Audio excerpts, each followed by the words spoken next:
understanding, consensus. I think you like to be a fly in the ointment, a pain in the ass. I mean, I think that's kind of what you're into. Exactly. And Scott has this imaginary TLDR. You think you're clever, but you're really obnoxious. So, like, besides, instead of instead of defaming, I mean, I think all of that's right. But instead of defaming Benjamin, which is not really, I think, a healthy soul exercise for us in terms of psychoanalyzing him and his character, Benjamin has legitimate things that he wants to talk about that we can do if he wants to do that, and we can stay on topic, and we can, right? We all know that he's a troll in this way. He does it with a twinkle in his eye. He doesn't. He's not a total idiot. Not totally. But Benjamin, you gotta. I hope you internalize these comments because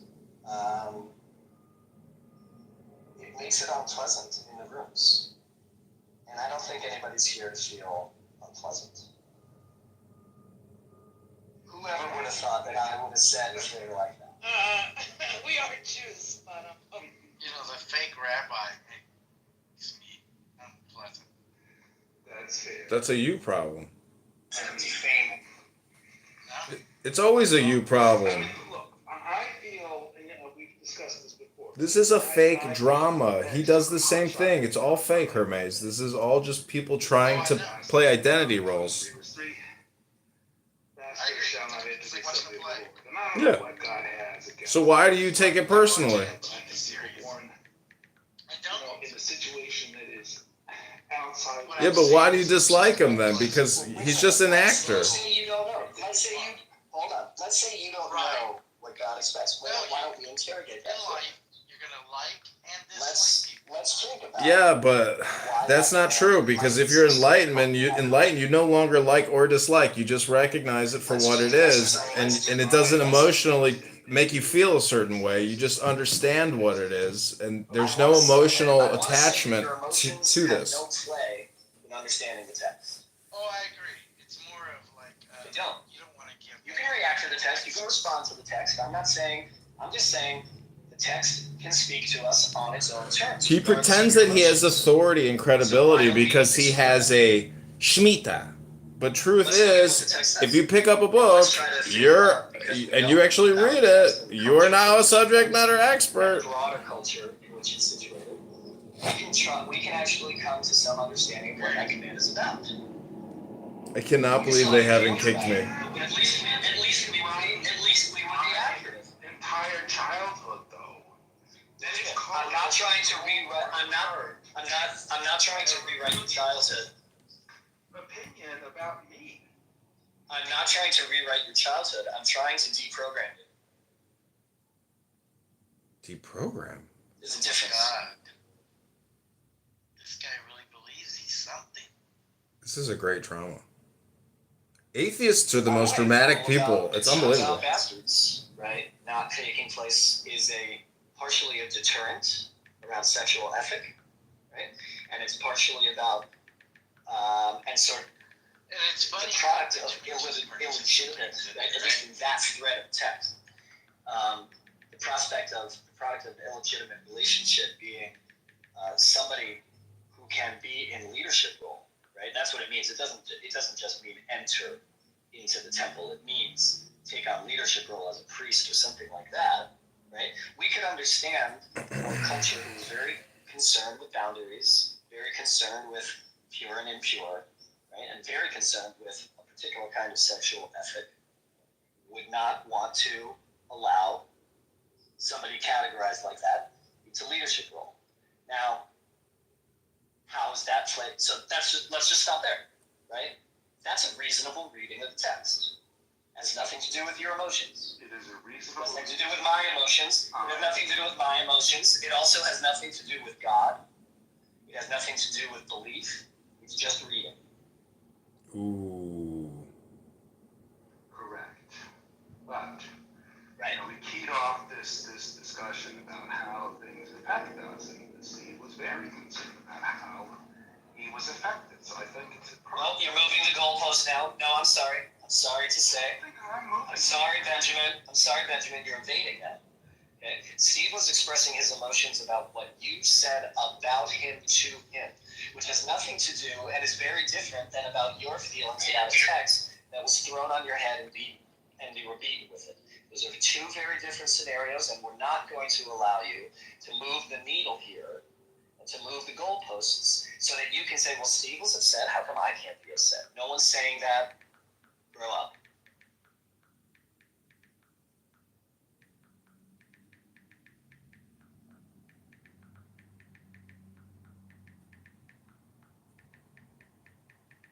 So can you put your feelings aside? I'll put my theology, I'll put my beliefs aside when we read the text. I don't read the text that way except in shul, right? When I'm reading text like with all y'all, we're reading as good readers, as good historians and anthropologists. Are you willing to do that and put your obviously traumatic childhood to the side for a moment and suspend that so that we can actually understand the text on its own terms? Are you willing to do that?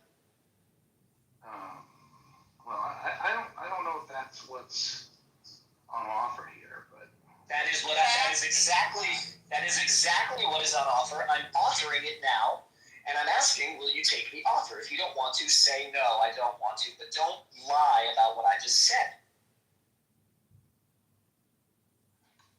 if you want to read the text and give it me now, I'm here for it. Go ahead. Okay, so fine. So in that culture, right, where these kinds of boundaries existed, right? Very edgy. It wasn't. What do you mean? You're taking it? If you want Go to ahead. read it, go ahead. If you want to read it, Kalev, go ahead. Why? Oh, right. Get not even formal, affirmative answer. It's a little sulky. It's a little hands Yeah. in the pocket. It's a little kicking the bit. dirt. Whatever. Go ahead. Yeah, no, I felt that. And meanwhile, Steve, go to the text, Kalev, of course, but a human, your friend, said he's very hurt that you called him a genocide sympathizer. Like, how are we gonna resolve that, Kalev? I think. Look, I'm with Steve. I think this is a horrible thing to say. I mean, I get called that all the time. I've been called that, but yeah. So yeah, I've been called that too. Benjamin, you can give a fuck at the impact of that. I don't know. I'm sure Steve will be fine, but I feel this is another tactic to avoid dealing with the You were accountability. paraphrasing loosely. But... What? I wasn't even here. I heard what Steve said. That he felt you called him a sympathizer with genocide. Was I mischaracterized? I said I felt like you stuck a knife in my heart. Oh, yes. So Benjamin, I was being rather sedate and balanced, not operatic. So you heard that. I did not Did stick a knife in anybody's heart. He felt like you did. Do you? Okay, well, let's try to keep track of the difference between those things. Don't speak to me like that. That's really. Are you able to answer the question, Benjamin? I thought I heard you earlier say you didn't care, and now you're being asked again, and you're somehow evading. Do you disagree with what you said earlier? Sure, James. She's like, Adrian, this is good stuff. That you hurt Steve's feelings. Yeah, I can say that I can, that I hurt Steve's feelings. Okay, and do you also see that how your analysis... It's not Yom Kippur yet, Caleb. He doesn't have to say he's sorry till Yom Kippur. Jeez. Can you see that? Because you haven't done the work of reading the text on its own terms. And you misunderstood that Steve actually doesn't hold the Bible in the way that you think religious people ought to, quote unquote. Right? You know, you're playing it fast and loose on both ends, right? You want people to come and reject the whole thing, but when they say that they don't, you want them to go all or nothing. It's a pretty dangerous position, I think. Look, I'll grant you, this is a tricky thing, right? Very rarely, actually, but I do. Which means that I am, like it or lump it, responsible for a whole system that kills animals. Maybe it keeps them in small cages. So you're a hypocrite then. So you're admitting to your human frailty and hypocrisy. just like the rest of us. Exactly. I am jumping. Excellent. He says they So know don't what he said. be It's like food. He says go to fabulous and he goes, yo, no, but me and you, we ain't party. Like we need to party. If you say that to me, I get a little uncomfortable. No, that's not what You happened. see Jerry gets put his head Just down like, because you pay taxes why doesn't we mean you're stuck here responsible. right now? And the cameras is rolling. Everybody see, don't make like it's just me, man. You're a law-abiding It's just citizen. a little fluffy stuff. Like he said something to me one time, a long time ago. He told me to take a shot. I looked at him like, what the fuck you just say? Interest is making Let sure me we're move, man, examining before I the do whole something. You picture don't let me of mess what up the is way. described as a knife in the heart. Like I Yes. couldn't give it proper. Is part of why Let me it's get out. in the No, heart that- that you are a look. Jew, I'm from Southside Jamaica, Queen. having been victims I don't of like genocide, I don't like literally. Prem. Well, that's To be part of accused it. of being Hey, I mentioned all my That's parties. something man. with Part of it, genocide. but you know It what the amplifies it, I would think. You know what the main You get thing that- is? The main thing is I've known this man named Benjamin for what, 2 years on Clubhouse, 3 years on Clubhouse. I take that relationship very seriously, just like I take my relationship with Caleb, Scott, Cora, and Alfonso, and everybody that's listening to me seriously.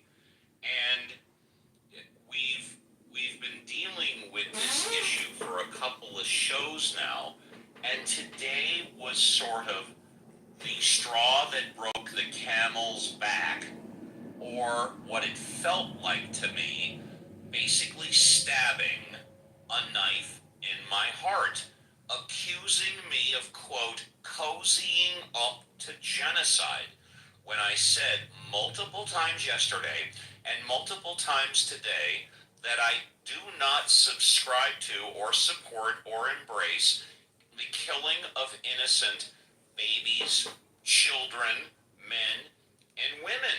And yet, although I said it 6 times or whatever, I get that you really think I'm cozying up to genocide. And it was the straw that broke the camel's back. And it felt like he was basically saying, Steve, fuck you, and he jammed a knife into my heart. And based on all the communications I had today, because I really decided, you know what, I'm not going to put up with this a single minute longer. And I spoke to a lot of you that were here. Some of you I didn't, of course. Some of you I did. And I had 2 private conversations with Benjamin after the show. I'm not going to go into the conversations. I didn't record them. I'm assuming he didn't, but I don't know. And I'm just talking about my feelings. And Jane, you ask a very good question in the vernacular. I'll land my Clubhouse plane here. I feel that of anybody that's listening to my voice right now, I have been the most fair to this man. That I have given him the opportunity to reasonably, with time and content, express his own opinions and come on my show. And I've been more than fair. And what do I get for it in the end? I get fucking stabbed in the heart with a knife. That's how I felt. That's kind of how I still feel. And I said, you know what? I'm fucking not gonna do it anymore. I have to do something because I don't feel right about this. That's how I By the way, feel. Steve, I want to second and echo. You have been more than generous, more than fair. I think given Benjamin a lot of latitude and grace. I have people that I respect and enjoy more than Benjamin who won't come on the show anymore if he's on stage. But you know what? It's like the John Scalia thing. It's not that I was given ultimatums, but it's just that I stand by what I say, regardless of if I like you, I don't like you, I agree, I disagree. You're going to get your 5 minutes. And I've had people who will not come on the show, who have told me, and they'll remain nameless, they won't come on the fucking show. And the list is only building so long, and today it was the straw that broke the camel's back. That's how I feel. To say that I cozy up to genocide, and I said it today here in a non-recorded room, and I said it to Benjamin privately, It's like the way I feel. Fuck you. That's it. Steve, you're reliving it. Thank you, because you know what's happening? You're doing work for a lot of us, Steve. A lot of us. So thank you. So you know that. It's it's a tribal connection, and we know this. Even when we don't like each other. And I'm not saying I don't like you. This is the unity of cultural Judaism that I think I'm observing, and I'm calling it that because I know you're an atheist, but I think you're proving another point. So, I think that if Scott Jones and Kalev both feel you have been gracious and modeled the values you espouse, then it's time to go, well, fuck him. And you're doing that. Great. Sounds very cool. Well, thank you, Jane. I'm just saving myself $150 an hour in therapy, and I'm just expressing the way I feel. Awesome. And if anybody thinks I'm being dishonest or not credible or lying, they are more than welcome to say, Steve, I've listened to you now for a half hour. You're full of shit. Well, it might be helpful at some point to understand why Caleb is not getting the same. This is not about Caleb. This is about you and me. This is about, hang on, whoa. This is about a community that I care about, I sweat over, and I've been consistent for 4 years, okay? This is about something that affects you and me. Right. So, Right. like, the way that it affects me, just to be clear. How does it affect you to say that I cozy up to genocide? Tell me how that affects you. That isn't what that affects you, I think, more than it affects me. I'll grant that. I would say it gives you a little bit of a charge. Oh, interesting. I would say it gives you a little bit of a whoa. I got Steve down to the quick. I really affected Steve. I got him where it counts, even if that's not what you intended. That's not. Why don't you tell us, how does this affect you? Hold on. Tell us how this affects you. I want to hear this. Well, what I'd like you to understand. No. I'd like to know how it affects you. Tell me. See, look, the text says that. I don't give a fuck what the text says. Do you feel good about it, bad about it, right, wrong? How does it affect you? You don't want to say. And by the way, hang on. Maybe the reason why you don't want to say is because either you're not sure how it affects you, or you're afraid to express how it really affects you. That's one thing that I am very much in touch with on my feelings. Okay? I express to everybody how I feel, and I don't think I can express it any better. I feel like you've taken a knife and stabbed it in my heart. And now I'm not telling you. Let me ask you. You can ask me anything you want. Go ahead. How do you think I feel when I read in the text that a pastor? I don't care how you feel what you read in the text. What I care is how you feel about what you've done to me. Scott, this is really. Okay, so I get that you don't. And you know what? And I'm gonna land it here right now, this very moment. Quite frankly, and I say this with all sincerity, I don't think you're able to express how you feel what you've done to me. I don't know if it's because you don't care or because you just can't reach down that deep and really understand how you affected me by what you did today. I don't think you can truly understand that. And you know what? That's between me and you. And maybe it's between you and you. It has nothing to do with what the text says.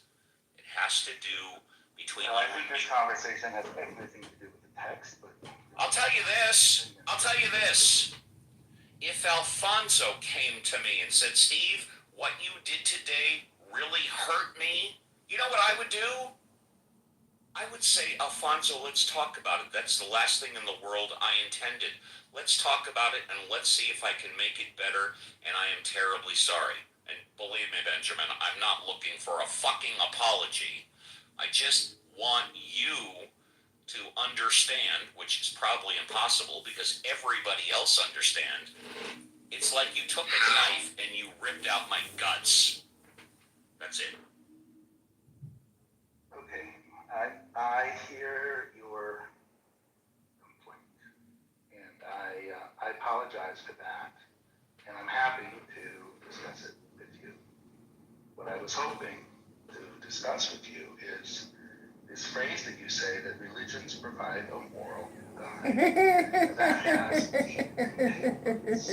That means that there's, well, I gave the apology. Sucks. There are entailments to saying that a religion is a moral. Well, since you want to switch the topic, let's fine. Religions do clearly give a moral guide. I'm not saying whether or not I agree or disagree with them, but just look at the fucking Ten Commandments. They're all about a moral guide. Whether or not I agree or disagree with them is not the point. They are a moral guide. I understand, but they're like, as a moral guide, they're also a third rail. They have 6,000 volts. Right now, I couldn't give a shit. Well, then you might not. You want to say that religions provide a moral guide if you don't care or if you don't understand. Steve, with your indulgence, I know that you're hurting. You know what, Caleb? Fine. No, yeah, go ahead. Go ahead. Okay. Oh, and by the way, I'm feeling better that I'm getting it out. Trust me. Good. Like I said, Good. this is much better than spending $150 in therapy. I'm feeling fucking better. Good. I'll do Benjamin, I it think for I would like to offer you, Benjamin, I'll do it for 25 an hour. I think the question is, and I'm optional, what do people who hold ancient texts to be sacred do to negotiate the antiquity of the texts versus the modernity in which we are living? How does one grapple with ancient texts that we still hold sacred? Okay. Now I'll give a secular example. The Constitution of the United States. I wouldn't call it ancient, but it definitely comes from a different moral time, and we are still continuously grappling, negotiating with, and holding the text to be of importance, sacred, I dare say. And we are always navigating and negotiating with it, and in fact, that's built into the text itself. That is what I think is the responsibility of those who hold other ancient texts sacred. To be able to ask themselves that question, and to say, and to acknowledge we don't live in those moral contexts, we live in different moral contexts. So as Scott said earlier in the room, right, it's okay to hold two things true at once. In other words, I think that's actually more creative. To be able to hold two things true at once. I hold this thing to be sacred. There's lots of things in it that are problematic. What do I do now? You're gonna be rich. Yeah, Nobody said that. Nobody said that here.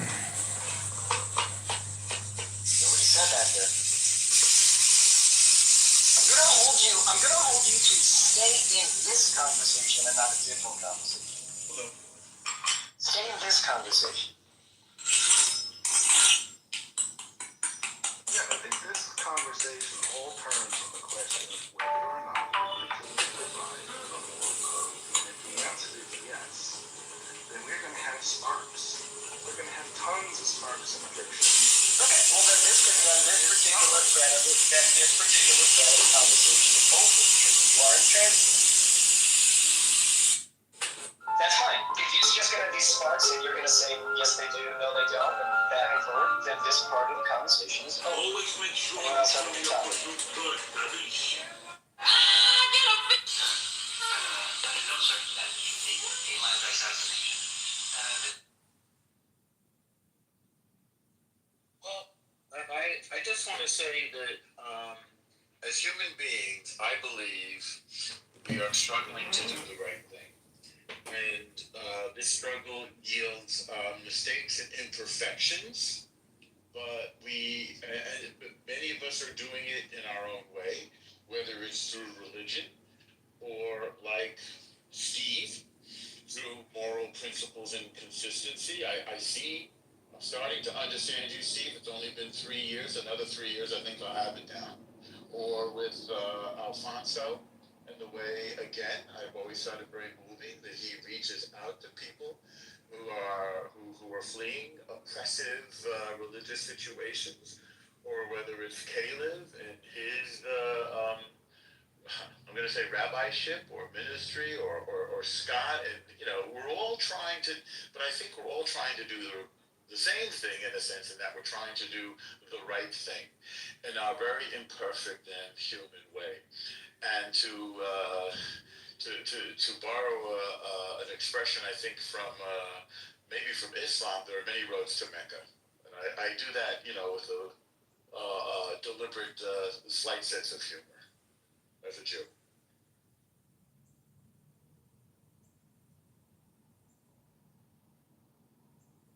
This is a pop-up room. There are no design topics.